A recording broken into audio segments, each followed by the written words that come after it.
Yahweh notre Dieu, nous te disons merci. Toi qui es le commencement et la fin de toutes choses, mais toi qui n'as jamais connu de début et tu n'auras pas de fin parce que tu es éternel. C'est à toi que nous disons merci pour ces instants. Nous nous remettons entre tes saintes mains et te prions, Yahweh, de nous assister. Te demandons ta grâce et tes multiples bontés de nous accompagner pendant ce moment. Prière nous parler, prière nous assister et donne-toi gloire en toutes choses au nom de Jésus-Christ. Amen. Amen. Amen. J'aimerais qu'on puisse rester debout juste pour lire directement. Et nous allons passer au message tel que le Seigneur le voudra. Juge chapitre 4. On va lire un verset puis on va partir. Jaël sort, verset 18. Juge chapitre 4, le verset 18, il dit: Jaël sortit au devant de Sisera et lui dit: entre mon Seigneur chez moi, ne crains point. Il entra chez elle dans la tente et elle les cacha sous une couverture. Parole du Seigneur. On peut acclamer pour la parole de Dieu. Aidez-moi avec un son. Je ne sais pas si c'est un bon. J'ai pas de retour, hein? Okay. Mais là-bas ça va quand même.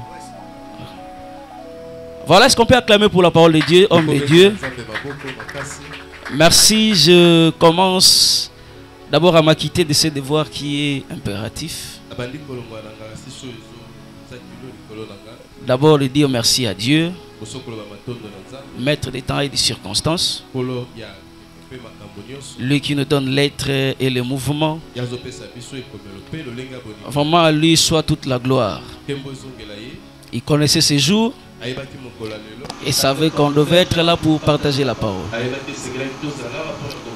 Vraiment que Dieu soit loué pour cette grâce. Et mes remerciements au prophète Esaïe pour l'invitation d'abord. Quand il m'a invité, lui-même il sait que c'était pas facile. Parce que c'était une période où vraiment c'est trop serré avec des programmes un peu compliqués. Mais nous lui avons dit, Dieu nous fera grâce d'être là. Et voilà que nous y sommes. Vraiment, je dis merci, que votre Dieu vous bénisse. Je sais que c'est pas facile, comme l'a dit le prophète, d'organiser des activités. Quelqu'un me disait, moi je ne peux pas prendre mon argent et mettre ça dans une activité. Tout le monde peut avoir l'argent, mais le cœur de dépenser pour Dieu n'a pas été donné à tout le monde. Et lorsqu'on fait marcher l'œuvre de Dieu par ses moyens, c'est une manière de dire à Dieu, je veux que tu puisses m'ouvrir des portes. Je crois que vous n'avez rien perdu. Et mais au contraire, vous allez beaucoup gagner. Si pas aujourd'hui, demain et après-demain, comme un morceau de pain jeté dans l'eau, avec beaucoup de morceaux que vous avez jetés, avec le temps vous allez les récupérer. Parce que le langage de cette écriture me paraît un peu bizarre aussi. Celui qui jette les pains dans l'eau, comment peut-il retrouver ce pain-là? Parce que les pains dans l'eau, c'est compliqué. L'eau a la tendance à abîmer les pains déjà de nature. Mais cette eau-là aussi la capacité de vous restituer votre pain plus tard. Alors, si l'eau naturelle peut dénaturer ce que nous faisons, la parole de Dieu peut nous restituer ce que nous lui donnons. Je crois que la meilleure manière et le meilleur lieu d'ensemencer, c'est dans l'évangile. Et je vous en conjure, vous n'allez pas les regretter. Vous n'allez pas seulement cueillir l'argent, même une connexion. Ah. Ce qu'un homme aura semé, il le moissonnera. Oui, c'est ça la Bible. Mais dans la pratique, on peut semer l'argent et récolter la bonne santé. C'est compliqué. Donc c'est là où j'ai dit, vous sémerez, vous semez, mais vous allez récolter au-delà. Remarque que Dieu vous bénisse, mon prophète. Et je bénis tous les éminents dédiés à vos titres et qualités. Sans vous citer nommément, j'ai dit en bloc que Dieu bénisse tout homme de Dieu ici présent. Et qu'il bénisse mes prédécesseurs. Alors il m'a été demandé de parler sur la couverture des ruses. C'est-à-dire la couverture que Jaël a utilisée sur Sisera. Alors Dieu va nous édifier pendant ce moment. D'abord, j'aimerais circonscrire les cadres de cette écriture. Les contextes dans lesquels on est en train de parler de toutes ces choses. Israël était un peuple élu, choisi par Dieu, et dans son esprit, comme on dit, dans son essence, il voudrait que ce peuple n'ait pas d'autre roi que lui. Pour la première fois, ou la deuxième même, après avoir regretté d'avoir fait l'homme, je vois Dieu regretter de ne plus diriger Israël lorsque le peuple demandait un roi. Ça dit même Dieu dans sa nature, il aime diriger. Il préfère être à la tête d'une troupe. Il se sent heureux lorsqu'il est en train de conduire. Une parenthèse que j'ouvre, que je ferme rapidement, parce que je parle aux hommes de Dieu. Lorsque vous n'aurez plus le goût de diriger, alors il faut pleurer. Parce que Dieu a regretté, non pas parce qu'il dirigeait, mais parce que les gens ne voulaient plus qu'il puisse les diriger. Mais il y a des hommes de Dieu qui se sentent à l'aise lorsqu'ils sont destitués de certaines responsabilités. Alors que dans la logique de Dieu, cela n'est pas normal. Alors ce peuple à qui Dieu donnera un roi se retrouve dans une période où il n'y avait pas de roi. C'était un vide. Les temps de juge, caractérisé par un désordre. Le dernier chapitre du livre des juges et les derniers versets de ce livre est en train de déclarer ceci. En ce temps-là, il n'y avait point de roi en Israël et chacun faisait ce qui lui semblait bon. Donc on peut comprendre le contexte de cette écriture. Nous nous retrouvons dans une période où régnait le désordre.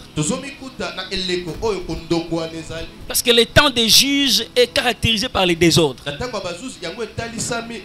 Chacun faisait ce qui lui semblait bon. C'est-à-dire on pouvait se réveiller comme ça et faire quelque chose parce qu'on le veut. Simplement parce qu'il n'y a pas un roi qui puisse vous donner des ordres et orienter les choses. C'est une période où il n'y avait pas vraiment des orientations claires que le peuple pouvait suivre. Il n'y avait pas un guide qui pouvait diriger tout le monde pour suivre l'ordre qu'il devait donner. Et c'est à ce temps-là que va s'élever une femme, Déborah. Et Déborah, en se levant, j'aime sa manière. C'est une femme, mais dans son cantique, elle s'élève comme une mère. Elle dit, moi Déborah, quand je me suis levé comme une mère, pas comme une femme, parce que femme elle l'était déjà. Alléluia. Mais mère, elle l'est devenue. Parce que n'oubliez pas, la femme, c'est une dimension tout à fait naturelle. Celle qui est sortie d'Adam C'est celle-là qu'on appelle femme. Mais elle devient mère lorsqu'elle enfante. Parce que la femme et la mère, ce n'est pas la même personne. Et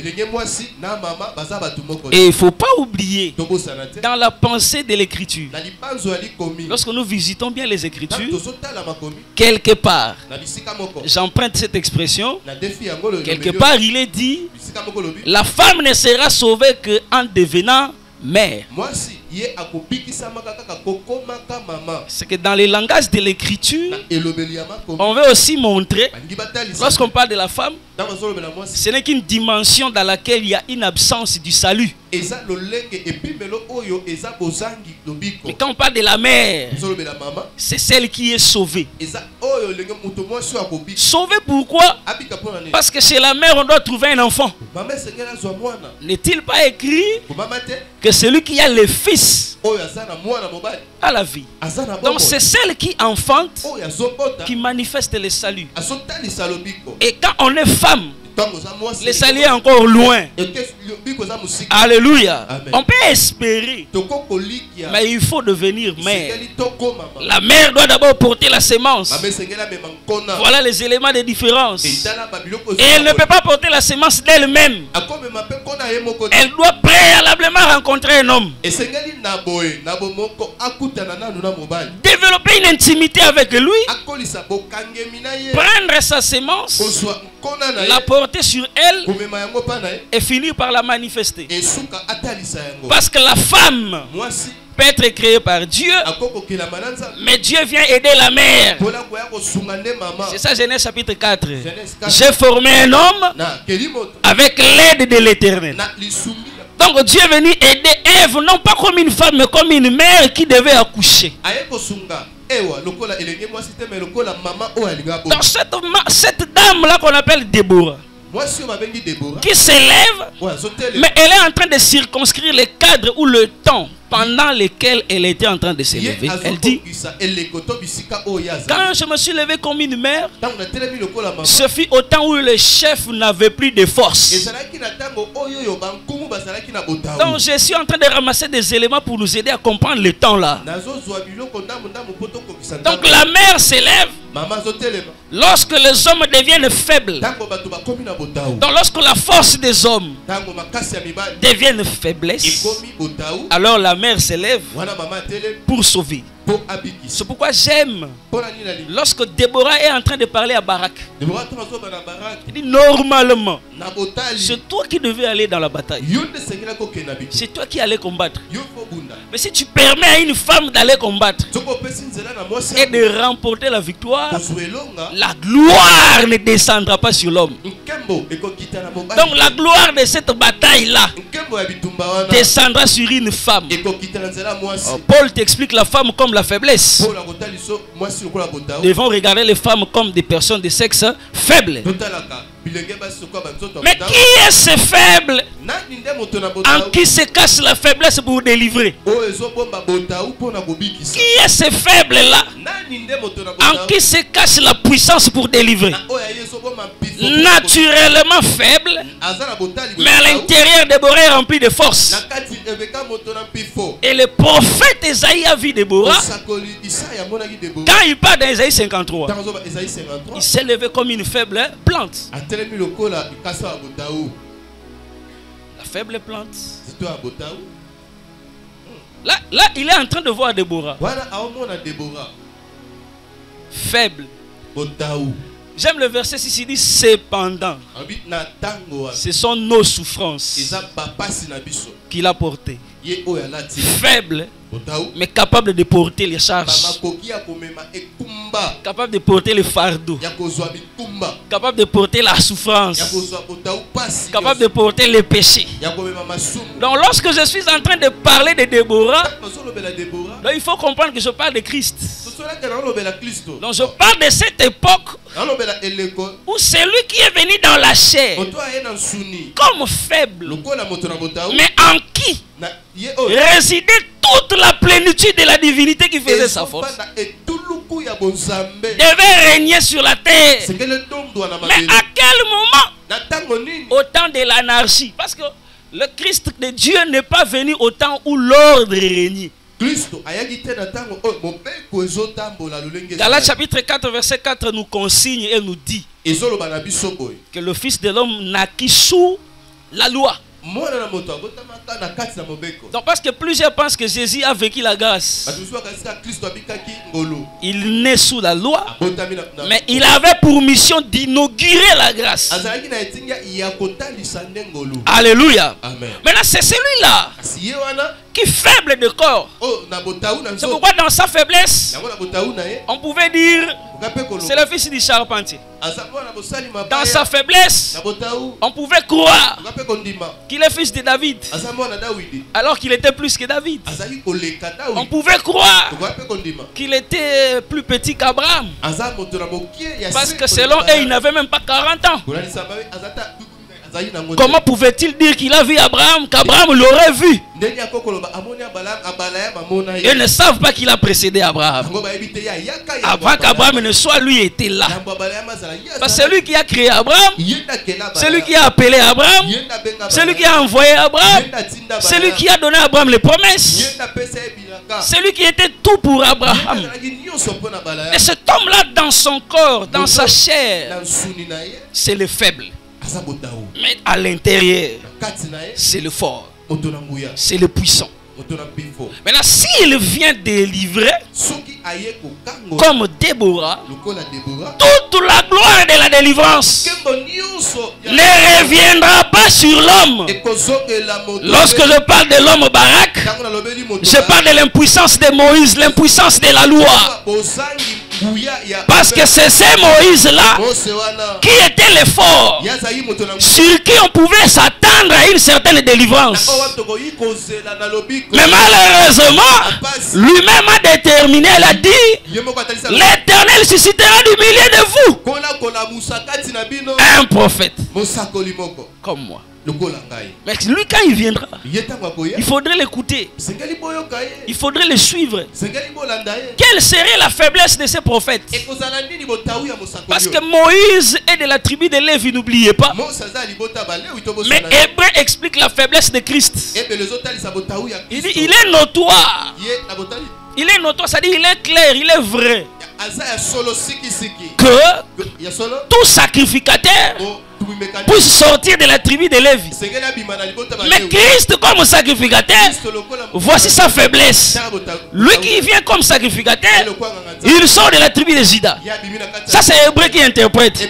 Il dit tribu à laquelle Moïse n'avait pas donné le sacerdoce. Voilà la faiblesse.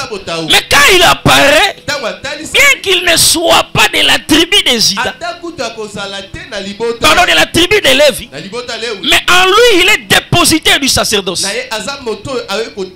C'est pourquoi dans les Écritures, celui qui a été un roi, là je parle de son père, ça dit de David, celui qui a été un roi, nulle part dans les Écritures tu verras là où on a un David comme sacrificateur. Mais il avait en lui l'onction sacerdotale. Alors qu'à la base c'est un roi de par sa tribu, mais dans son fonctionnement il incarne aussi le sacerdoce. Celui qui est sorti de Juda, il est en extension roi, mais dans son fonctionnement il exerce le sacerdoce. Voilà pourquoi il peut faire de nous un royaume de sacrificateurs. Donc c'est dans ce contexte là qu'il est en train de s'élever. Alléluia. Donc là j'étais en train de circonscrire d'abord le cadre. Et quand il s'élève maintenant, alors en s'élevant, Déborah a un objectif ou une cible. Sa cible dans la bataille, c'est un homme. Il s'appelle Sisera. Alléluia. Maintenant il dit, ou elle dit, moi, en fait, je dois tuer cet homme. Parce que si cet homme tombe, tout Israël sera délivré. Parce que n'oubliez pas, Sisera était un haut gradé de l'armée. Maintenant la question qui se pose, comment Déborah atteindrait-elle son objectif? Je recule un peu. Non, j'avance. Là, je ne recule pas, j'avance. Ça dit en termes de chapitre. Je vois son frère Gédéon. Dieu se révèle à lui. C'est toi qui battras Madian. Et tu les battras comme un seul homme. Et dans les critiques, on dit comme. On n'a pas dit tu seras seul. Alléluia. On dit comme.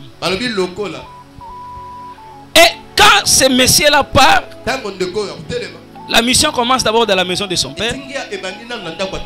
Mais c'est lui qui a écouté, non? C'est à lui qui a été adressé la nouvelle. Mais lorsque Gédéon part, c'est une grande armée qui l'accompagne. Gédéon n'est jamais descendu seul pour aller détruire les pieux sacrés des Baals qui étaient dans la maison de son père. Il était accompagné d'une armée. C'est pourquoi vous allez voir, c'est lui qui depuis l'éternité a été prédestiné pour une mission très précise. Lorsqu'il vient sur la terre, certainement Jésus devait travailler seul. Mais comme un véritable Gédéon, il ne peut pas aller seul. Alors il doit engager les gens.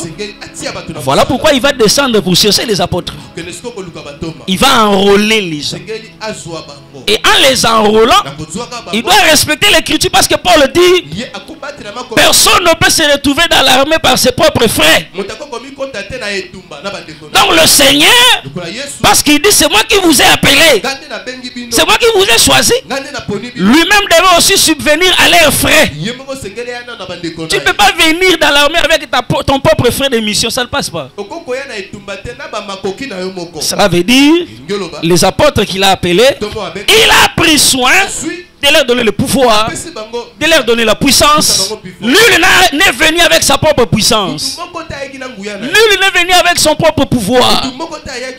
Le Christ lui-même a pris soin d'investir toutes ces choses en eux. Alors, formons une armée. Allons. Mais vous devez savoir que dans l'armée de Jésus, comme l'armée de Déborah, il y a 3 catégories de soldats. Parce que pendant que Déborah part dans la bataille, il y a 3 catégories d'hommes ou de personnes qui combattent avec elle. Si vous consultez ces livres-là de Juges chapitre 5, elle parle des tribus d'Israël qui devaient l'accompagner. Des tribus qui ont affronté la mort, qui ont accepté de combattre aux côtés d'une femme. Non seulement ça, on parle aussi des étoiles qui devaient combattre. Parce que la Bible dit les étoiles combattirent contre Sisera. C'est-à-dire dans la bataille de Déborah, il y a les tribus qui l'accompagnent. Oh, qu'est-ce que j'appelle les tribus? Ce sont les gens qui sont proches d'elle. Ceux qui pouvaient marcher avec elle dans la bataille. Mais au ciel, les étoiles aussi. Ça ne pas des anges. Les étoiles aussi devaient combattre. Mais il y a une troisième catégorie. C'est la catégorie de Jaël, qui combattait aussi avec Déborah, mais qui n'était pas présente avec Déborah. Il y a ceux qui sont proches de Déborah, ceux qui sont au ciel, et celle qui est au loin. Dans cette bataille-là, donc il y a le ciel qui combat, les gens qui sont proches, et celle qui est au loin, qui participe aussi dans la bataille. Parce que dans les combats de Déborah, si nous regardons seulement les tribus, nous allons oublier le travail de Jaël. Or, Jaël n'avait pas besoin de descendre dans les champs de bataille comme les autres tribus. Elle devait combattre à partir de là où elle était. Mais qui lui a enseigné que Sisera est l'ennemi de Déborah, alors qu'elle n'était pas avec Déborah? C'est-à-dire, on peut ça. Amen. Pour faire ce que j'avance bien. On est en train de voler jusque là. On doit marcher. Amen. Donc, Donc, comprenez, il y a ces trois... comment je disais? Trois types de combattants, si je dois dire. Le ciel combat. Alléluia. Parce que n'oubliez pas que le combat qui est sur la terre, s'il n'est pas soutenu au ciel, la terre n'aura pas de victoire. C'est important. Ça, c'est une parenthèse. Que dans votre bataille, sur la terre, que le ciel aussi combatte. Que le ciel soit aussi mobilisé. Dans Apocalypse 12, on a vu le combat là-bas au ciel. Michael et ses anges aussi ont combattu contre les dragons. Parce que le Fils aussi avait un combat contre les dragons. Les dragons voulaient les détruire les jours où il allait être enfanté. Mais les anges aussi combattent. Mais faites attention. Moi ici j'attire ton attention vers Jaël. Jaël combattra. Et j'insiste, elle ne sera pas dans le champ des batailles. Mais elle combat à partir de sa maison là-bas. À partir de sa maison là-bas. Maintenant le problème c'est quoi? Quand Sisera est en train de fuir, une seule chose l'amène dans la maison de Jaël. C'est la paix. La paix. La Bible dit parce qu'il y avait paix entre Atsor et Héber.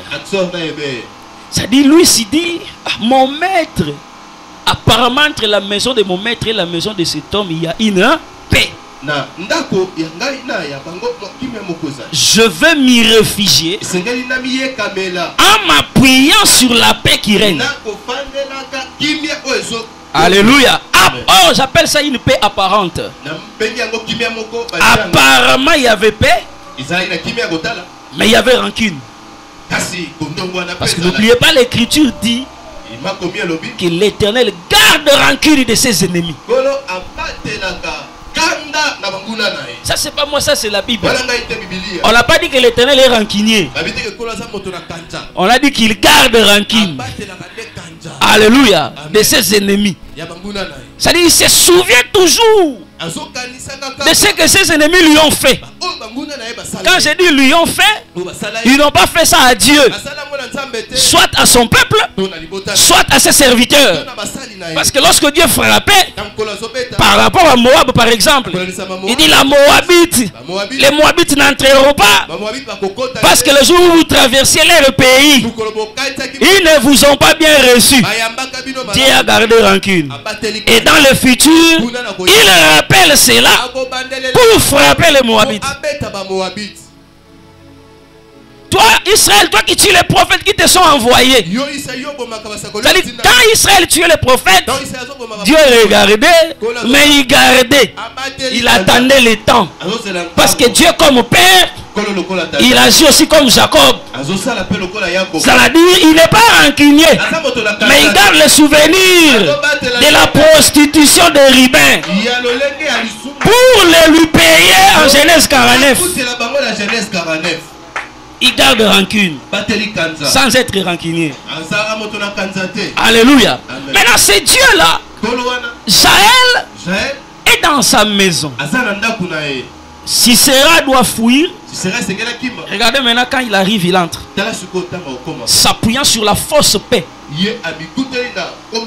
J'aime ça de dire l'écriture. L'écriture ne ment jamais. Quand le monde dira paix et sûreté, on ne dit pas quand l'église, quand le monde dira paix et sûreté, alors une ruine soudaine le surprendra. Donc cette écriture là s'accomplit dans la maison de Jaël.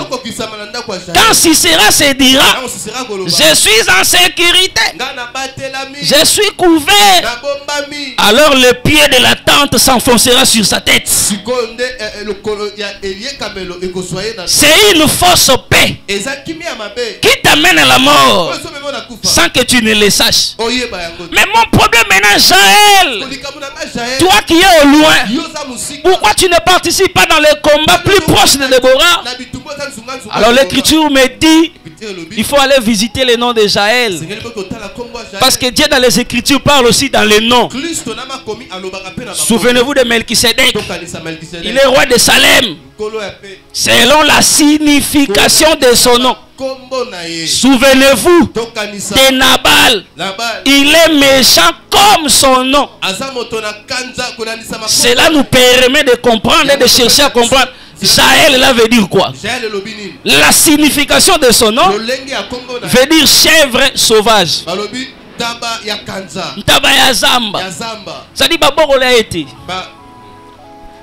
Alors tabato batie na singa kati ya ya bergerie, il y a troupeau. Son nom signifie la chèvre sauvage. Quand un animal est sauvage, ça veut simplement dire c'est un animal qui n'a pas de maître. On comprend l'esprit sauvage d'un animal. Et là, qui c'était qu'un brutal. Comme ce soit un animal sauvage, tu as un animal brutal. Ou un animal féroce. Ah, tu as un animal sauvage. Est-ce que tous ensemble? Quand on qualifie, là, comme tu es la primaire, non? Animal sauvage, des histoires comme ça, animal domestique. Ce sont un peu la primaire. Donc un animal est sauvage, non pas parce qu'il est féroce, mais simplement parce qu'il n'a pas de maître. Alléluia. Amen. On ne le retrouve pas dans une bergerie. On ne le retrouve pas dans un troupeau. C'est un animal qui n'est pas encadré. Alléluia. Et ça la nature de Déborah. Parce que nous aussi nous sommes des vrais Déborah. Pardon, des vrais Jaël, j'allais dire. Ça la nature de Jaël. La Bible dit nous étions sans Dieu. Sans Dieu dans ce monde. Sans Dieu. Or Dieu, c'est lui le conducteur. Comme je disais à l'introduction. C'est lui le berger. C'est lui le dirigeant. Nous les nations, c'est-à-dire nous les païens. Dieu était pour Israël un berger, un conducteur, alors que nous nous conduisions autrefois nous-mêmes, parce que nous étions à un état sauvage. Je ne parle pas d'un état féroce, mais je parle d'un état sauvage.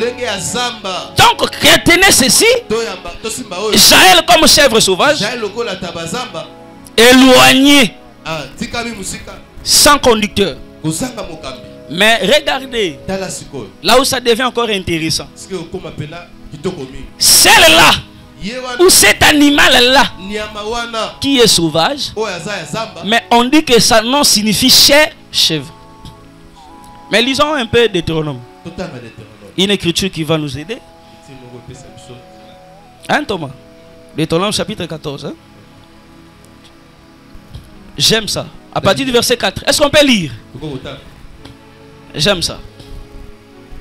Ici, ça c'est pas moi, c'est la Bible. Est-ce que je peux lire? Deutéronome chapitre 14. On va lire le verset 4. Le verset 4 veut dire: tu ne mangeras aucune chose abominable. Oh, là c'était le verset 3. Verset 4 dit: voici les animaux que vous mangerez. Parce qu'ici c'est la classification des animaux purs et des animaux impurs. Voici les animaux que vous mangez: le bœuf, la brebis et la chèvre, les cerfs et la gazelle et les daims. Les daims, on a le daims. Les bouquetins, l'on va faire un bouquetin. Pourquoi ça veut sauter? Les chevreuils, l'on va faire un chevreuil. Pour aller à l'ingala, au coco sangai. Na boy ko sosumu kana chèvre. Alléluia. Vous mangerez les chevreuils, l'on va faire un chevreuil. Quel animal? Parce qu'ici, si vous êtes attentif, vous comprenez qu'au verset 4, il dit: vous mangerez la chèvre. C'est ça, non? Là vous direz: ah bon, pas de la chèvre, mais il précise encore, il ajoute. Au verset 5, il dit: vous mangerez aussi quoi? La chèvre sauvage. Ça dit la chèvre sauvage et la chèvre domestique. Lorsque Dieu au ciel les regarde, il les voit tous purs. Ce ne sont pas des animaux abominables. Alléluia. Amen. Oh, on est d'accord. Hein? Ça, c'est pas moi, c'est Dieu. Il dit c'est ce qu'on doit manger. Dieu a interdit à l'homme de manger ce qui peut souiller, non? Il savait que le fruit de l'arbre de la connaissance du bien et du mal va amener la souillure. Il a interdit. Mais il n'avait pas interdit de toucher à l'arbre de vie. Mais il a défendu de toucher à l'arbre de vie après avoir touché à l'arbre de la connaissance du bien et du mal.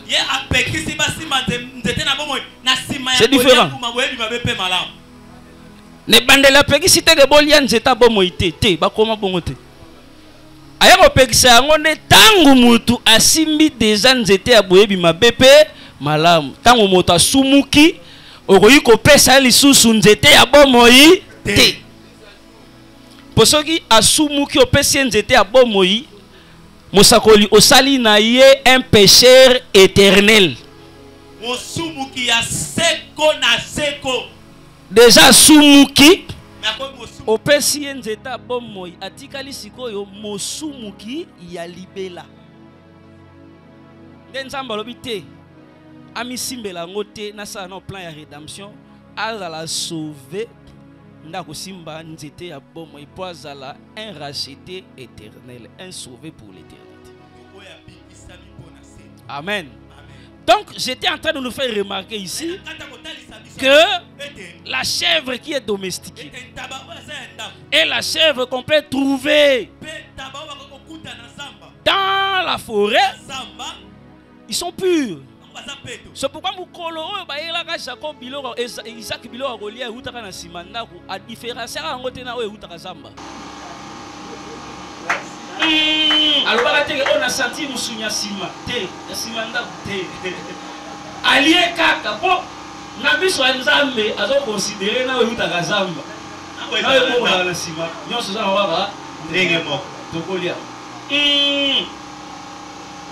C'est pourquoi je t'explique ça autrement. Même à la pensée à tous ceux qui ont pensé que les gens sont impurs, à un moment, c'est comme on va pire. Si Pierre tue et mange. Nous c'est comme on va pire. Mais la macanisi n'a pas les agandenge, ça met un moment. Comme ça, les sont et ici, il nous fait remarquer que la chèvre domestique a la même valeur spirituelle que la chèvre sauvage en termes de pureté. Donc nous reconnaissons par ici qu'est-ce qui amène Déborah à détruire Sisera qui entre dans sa tente. C'est d'abord sa nature. Elle est pure de par sa nature. C'est un animal pur. Ce n'est pas un animal abominable. Mon prophète, ce ne sont que les abominables qui protègent les abominables. Les vrais ne protègent pas les faux. J'aurais craint si Déborah, si Jaël avait couvert Sisera, elle avait aidé à s'enfuir. Mais j'ai glorifié Dieu lorsque j'ai vu, après l'avoir couvert, elle m'a dit que c'était un moyen qui devait me permettre pour le tuer.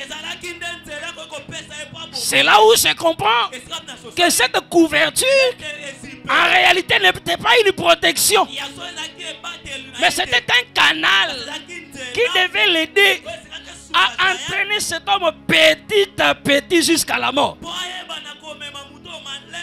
Parce que le vrai ne protège jamais le faux. Je te donne un témoin.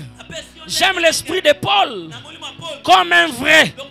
Il a vu son aîné Pierre commencer à aller dans le faux comme un vrai. Celui qui était plus jeune dans la foi que son aîné Pierre, il a dit: j'ai réprimé mon grand frère. Parce qu'avant notre arrivée, il vivait manger avec les pharisiens, il vivait manger avec les païens. Et à cause de son comportement, Les autres frères ont commencé à faire comme lui. Il n'a pas considéré l'âge ministériel de Pierre. Parce que lui était vrai. Et qu'il a vu le faux et la fausseté commencer à se manifester, c'est son aîné. Il n'a pas eu peur de remettre Pierre sur la ligne. C'est ça l'esprit de Jaël. Tu dois avoir la nature de la chèvre sauvage. Tabaya zamba mutata musaka enzambe. Ponyamo baboko la raté ba edara na robota te. Yango psoma ebisio c'est la voix de l'Éternel qui fait enfanter la biche. Ponyamo baboko la so nga bota mukolo na ya ka yondo EDP. Na mona la ba documentaire. Mona nyama baboko la nga bota mukolo na ya bandiko ede ya bota. Mais na zamba muta edara nyama na zate. Je parle au ministre Dieu, soyons de vrais chèvres sauvages. Nous n'avons pour maître que celui qui est au ciel. Et c'est celui-là qui nous dirige dans cette forêt-là. Nous n'avons de maître, c'est à lui que nous devons rendre des comptes. C'est lui qui nous voit et qui dirige nos pas. La fausseté n'a pas sa place là où nous sommes. Parce que la nature que nous avons reçue de lui ne permet pas. J'avance d'abord dans les descriptions parce que ça, sinon je vais rater ça. On reste là dans notre Deutéronome 14. Là. On a dit la chèvre sauvage et la girafe.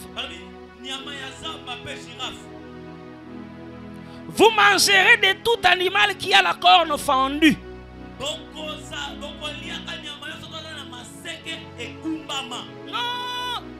Non. Corne fendue. Je t'explique, tu vas comprendre ça pour toute la vie. Considère ces micros comme une corne. Alléluia. Quand on dit corne fendue, ça veut dire que c'est une corne dont l'intérieur est creux. Est-ce que tu comprends là? Ça veut dire qu'il y a la corne fendue. Ça veut dire qu'il y a naturellement déjà. Na kati na so kati ni sekele na kati otalika bomona ni idusu. Pozana nyama mususu liseke na eza plein. Est-ce que vous comprenez là? Nani esa mona bébé amoni. Pas la girafe il y a je sais pas il y a la corne ivoire, ils ont plein la kati.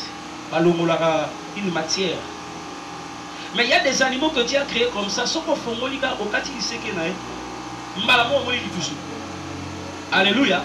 C'est ça maintenant ces animaux-là qu'on utilisait pour prélever la corne afin de faire ce qu'on appelle en hébreu le chauffard, la trompette. C'est-à-dire c'est un animal dont les cornes peuvent servir des trompettes. Alléluia. C'est-à-dire quand tu veux manger un animal, selon cette loi, vérifie bien si sa corne est fendue. C'est-à-dire si lui meurt, est-ce que sa corne peut nous aider à utiliser ça comme un instrument, à utiliser ça comme une trompette? Parce que la trompette en Israël servait du départ et du rassemblement.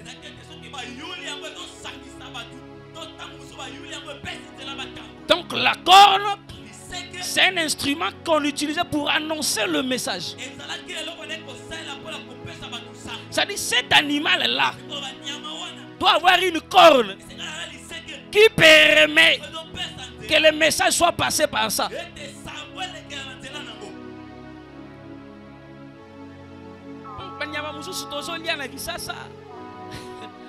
Corne plein. Le voilà quand la limisanga na mona ina TV te internet. Donc la fait na biso moi que ne kolia nyama na kamba boye. Oui. Ake kolia nyama na kamba. Nyamango allié, il y a corne bloquée. Enfin, quand on vous enseigne Kimba, mon frère, c'est un animal dont les cornes sont remplis. On ne peut pas sonner de la trompette avec. On ne peut pas mettre de l'huile à l'intérieur pour oindre. C'est une corne qui est incapable de contenir le sang et l'huile. Voilà le problème. Quand la corne est fendue, c'est que le sang peut entrer, l'huile aussi peut entrer. Mais une corne pleine ne peut pas contenir l'huile et ne peut pas contenir le sang. Faites attention. Lorsque Simon le magicien rencontre Philippe, Philippe le prêche. Mais nous comprenons que Simon le magicien est une corne pleine. L'huile ne peut pas entrer. Voilà pourquoi lorsque les apôtres viennent, ils lui disent: va mourir avec ton argent. Tu ne peux pas recevoir l'huile. Tu ne peux pas recevoir le Saint-Esprit. Corne pleine. Tu dois être disposé à être déjà de nature. Alors, ce qu'il a connu d'avance, il les a prédestinés. C'est-à-dire, et ça l'a gâté que tant on a connu, on a réalisé que la prédestiné à robot à malissé qui a vite la carte. C'est-à-dire, on a déjà on a lycée qui a forme. Oh, nous parlons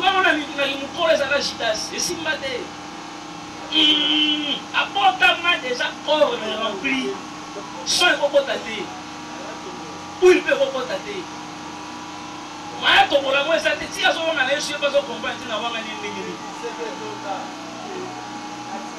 La parole ne peut pas demeurer dans ce corps-là. L'esprit ne peut pas demeurer dans ce corps-là. Or, ce ne sont que ces deux choses qui permettent à Dieu d'utiliser un homme. Si je suis prédicateur, si je suis serviteur, c'est que Dieu m'utilise par la parole et par son esprit. Et l'importance de la corne, c'est soit la trompette, soit l'onction. On dira, prends la corne, sonne. Soit on dira, remplis ta corne d'huile. Que le Seigneur bénisse l'homme de Dieu. On a un problème sérieux.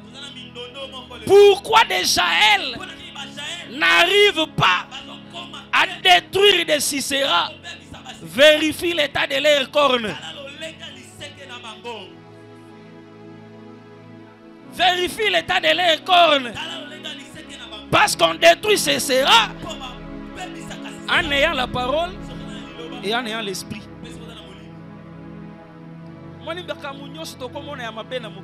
Par rapport à la spiritualité, ils ont profité. Ils ont parlé. Liloba na molimo. Ne repé sa solution. Ici. Oh, fi wana so kumbaka na butu, abi mananzoto na ye. Liloba na molimo ikata. Kokende ko finga ete te liloba. Oye ko songisa makamu na solo batu ba comprendre que mutu aza lokuta. Ici. Kokende ko sa ile mission te na te fo banda ko finga yo même poli. Yo te ya nesko vérité ya lokuta oya zolo. Oh, ma miracle va sala yo siko sala ya solo na molimo. Alléluia. Et les gens comprendront. Ah, que Dieu bénisse quelqu'un. Voici les qualités. Hein? Et la Bible dit l'animal doit avoir une corne fendue. Il doit avoir les pieds fourchus. Fourchette thé. Fourchu. Et panzana. Yo mona makolanta bate. Alléluia. Omoni so komoni makolo na ye e ko sa te lokolo moko. Alléluia. Moi, je bazali sabon na eka makobo. Mais il y a d'autres animaux, on a sabon na ena katisana dans les animaux. Oh, kola pas mola. Amen. Au moins, on a des groupes. Amen. Oh, mais tu ne vois pas ça dans les tabernacles. Ça, c'est dans les tabernacles. Hein? Ça, c'est dans les tabernacles aussi. Oui, parce... Oh, mais j'explique, non?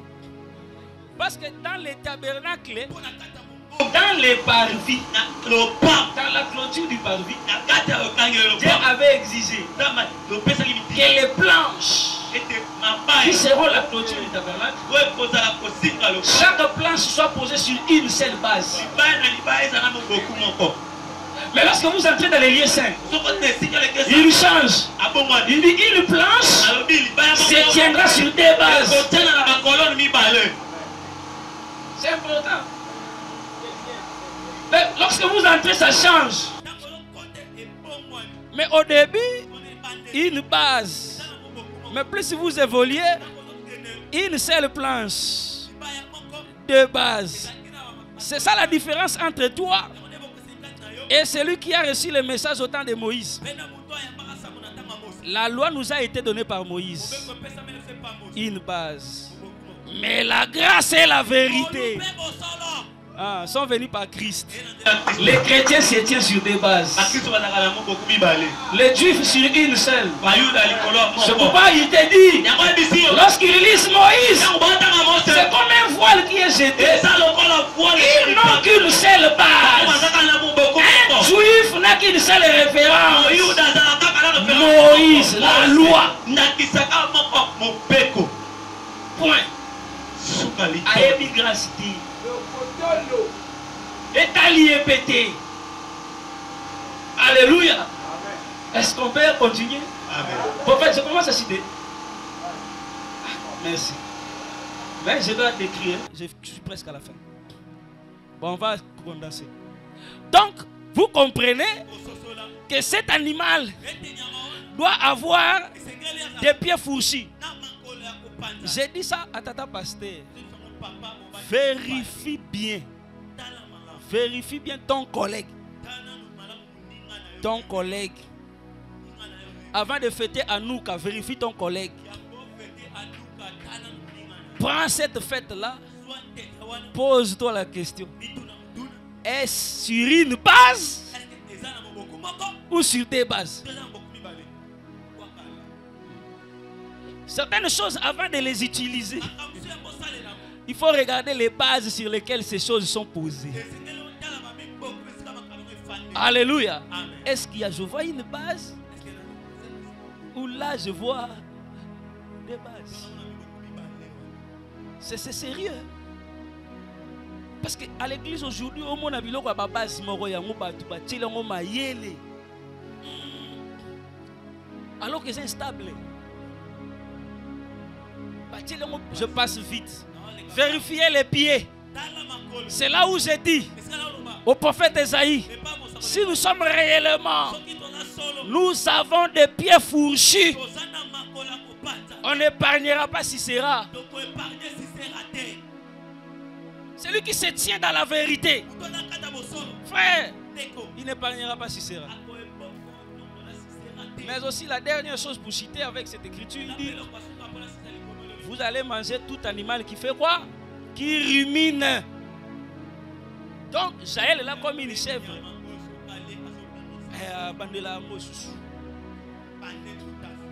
Allié, à un moment, ils ont dit. J'aime Jésus. Hein? Quand il parlait à ses disciples, les amenant à ruminer. Mon estomac là comme bloqué. Na ligue 24 bando song sabango comme masse bango libumu po estomac ezongela na mo biloko ya kala. Si bango souvenez-vous ce que je vous disais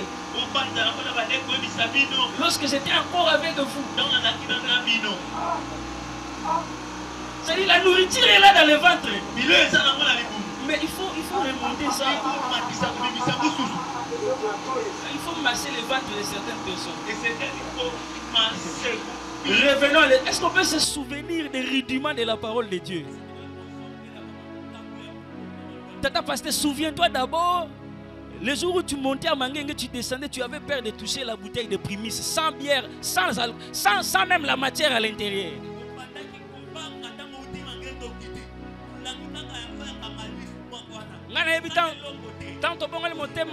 Il y a un frère qui m'interprétait, il s'appelait Jacques.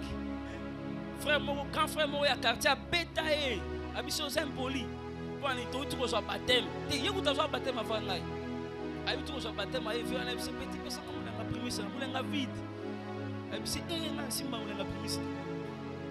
Il y a un Saint-Poli petit. À petit. Reviens encore. Pense, n'attends pas, il y a un prémisse, mais il y a vide. Tu vois, qu'est-ce qui fait que les lots. Les lots, c'est qu'on on était. Il y a vie du coup, tu as l'esprit. Souviens-toi donc d'où tu es tombé. Il y a dans l'homme de Dieu le souvenir de certaines choses. Les rappels des enseignements qui sont de fondamentaux. Et lorsqu'on les rumine, ça crée en nous une attitude. Et du coup, nous défendons l'évangile. Et que cette femme-là, Jaël, j'englobe le tout en elle pour montrer en tant que chèvre sauvage. Voilà son état d'esprit. Alléluia. C'est ça l'esprit de Jaël. Et quand elle voit Sisera, elle sait dans son esprit que cet homme ne mérite pas la vie. Alléluia. Il doit mourir. Mais il faut expliquer ça, non? Mourir là veut dire quoi? Alléluia. Mourir là veut dire quoi? Parce qu'il faut faire attention. Ici, l'évangile change de couleur. Si sera entre. J'aime. Hein? Prophète remarquant on a la livre juge. Est-ce que vous savez que tant que ça si sera à bombe bembelaite à présenter corps ya si sera pas de bourra pas barak bateau ba Rolanda tala mutu ba Rolanda et bembelangat. C'est l'objectif final. Il y a Jaël les ali et bembo na pomi nto za ko lukaliwa nango amona. Mawana musala nzambo ya bomba ke bembe. Koki ko bombe bemba si c'est raté. Mais je te dis la vérité. Il a été dit à Pierre, non? Tu et mange. Mais lui il est vite, Dieu dit mais il faut tuer. Dieu explique que tuer. Il dit non, il faut que négocier à ma parole. Donc, tuer veut dire évangéliser. Prêcher. Parce que l'armée de Déborah ne peut pas venir trouver un vivant.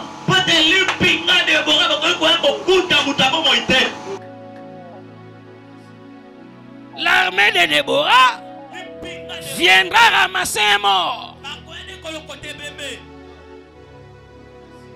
Mais pour l'amener à la mort, il faut le couvrir. Il faut le couvrir.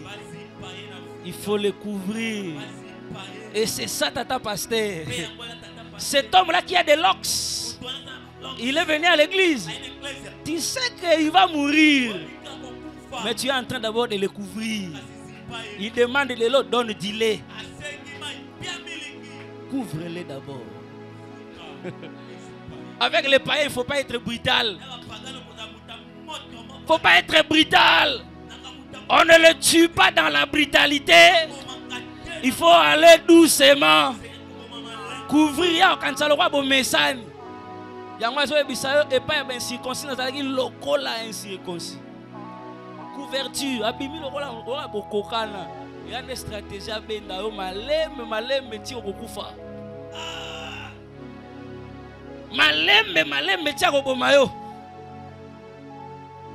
Parce que quand cet homme mourra, toi qui l'as tué, tu présenteras les rapports. Et je pose la question à un homme de Dieu. L'armée est déjà de retour. L'armée de Déborah arrive déjà.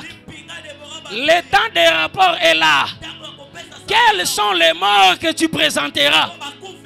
Quels sont les cadavres que tu présenteras? Quels sont les cadavres? Papa, mais dans la douceur. Koyate pas frère anazo mais la diamba ya pomba frère qui pomba ta yo ya malembe. Alléluia. Est-ce que vous comprenez frère? Ah ça va ndeni bino bien. Ah pasteur bo ya tselos comme ngongo na ya musala. Pasteur biso toi na base. Tuzanga rata moi 200 pasteur 2000 ga pasteur. On soupe 2000 fois ça ni. Frère, mais bon, mais on a ma capacité au lia. Mais on a monté, moi, et puis on a monté. On est là. Si on peut essayer de créer le contact, naïe, pose la facilité au sein de couverture. Et ça ruse. Alléluia. Si on ne permettre beaucoup de recevoir la moyen de pour mon aïe. Il y a des négociations. Ah, pasteur, pour nous, on a un boy à terre. Car on a un Jésus t'aime. Et tout ça va me monter manaïe. N'est pas le baran de Tigui qui est à pour moi à la Nesiko, au salut du Salah et Sahel. Et quand le Seigneur sera de retour, cet âme-là lui sera prise. Je prie aux hommes de Dieu. Que Dieu te donne beaucoup de moyens, beaucoup d'astuces. Qu'il y ait en toi beaucoup, une diversité d'astuces. Qu'il soit des moyens qui te permettent de pêcher tous ces hommes-là. De les amener devant Déborah. De les présenter à l'armée. Afin que le nom de notre Seigneur soit glorifié. Celui qui est enfoui dans ta tente, Dieu l'a amené pour une raison. Je dis à un homme de Dieu, ces voyous-là de l'avenir, qui manquent tout le monde du respect, mais il te parle calmement. Ce n'est pas en fait que Dieu l'a amené là-bas. Pour ça, il a raison. Au moins, il a manqué dans le quartier, il a manqué de points. Je comprends que au côté là wana papa azangelo ko lia pesa e ola lise bongi e ko doser ndenge zo doser ndezo aider yo pour bomai. Alléluia. Moi je vis des femmes comme ça, une femme prostituée. Moi si pendant ça là qui ndumba ya ba vantité venir yebi na l'état yebi. Même c'était un apôtre à côté na tuni maman ça pour nindi boye ça la bien abi papa so na sali boete na revivre ndeni mosala nzamba joue résolution a créer musala a sombele bilamba ba ballon aya pesa biaya na lingi o banda oteka ka bilamba o problème te papa sera banda oteka ba ballon ngonga okende ko sa kindumba eza juste asali kindu asali ateki bilamba na so asisa kangi bilamba ki ak église akoma mwana nzambe lelo pa koma okamba ba mama soko tali ozoye bateke passer à mutu yo izaka mabe. L'homme de Dieu a utilisé ballon bilamba comme couverture. Alléluia. Comme couverture pour permettre à cette femme là de se reposer un peu. Aza trop likolo fa kita. Dieu nous les a donnés. Et je prie aux hommes de Dieu, pratiquons-le, utilisons-le. Même un 100 francs peut sauver une vie. Alors il n'a pas ça tout mal, mais on peut se gagner 100 francs ou un caca. Mais je vous dis la vérité, frère. Pourquoi Jésus, en prêchant l'évangile, pouvait aussi multiplier les pains? Lui-même se disait, il savait que plusieurs ne m'ont pas suivi parce que je prêche. Ils ont suivi les pains. Mais les pains aussi les a retenus. Frère, toi qui t'as son on a simplifié l'ité à la souka. Depuis son histoire où ton dimela nzambe ton dimela ndemote. Muso ayambi Yesu pa yaka na mbasu. Mbasu wana nde bikaka, nde simbi mutema na comprendre que nzamba sala pa ndimeli nzamba. Dieu crée un problème qui pousse quelqu'un vers un autre. Et de là, il y a un hameçon qui va l'attraper. Et la maison là, toi tu l'as. Vérifie dans ton ministère. Tu as beaucoup d'hameçons. Tu en as beaucoup. Ce matin, je veux que tu pries Dieu. Qu'il te les révèle. Et que tu les utilises. C'est ce qui fait que tu vois un homme de Dieu qui débarque dans un environnement où c'est pourri. Mais sa présence transforme tous les jeunes du quartier. Non pas parce qu'il les a réfutés. Il ne les a pas critiqués. Mais il a compris qu'ils ont besoin d'aide.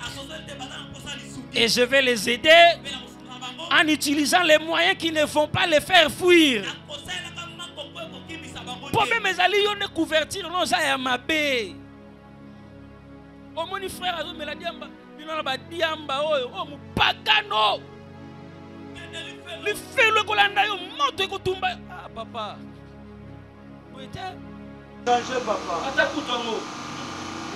Là, ben, si c'est là, la continue d'être nous gérer, là, il faut sauver, c'est là, un poteau. L'enfant de terre. Alléluia. Au plus, il a une intention pour mangaï.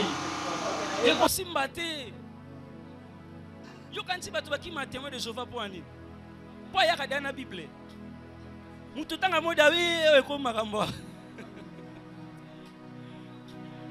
On convertir à ma baie. Alléluia.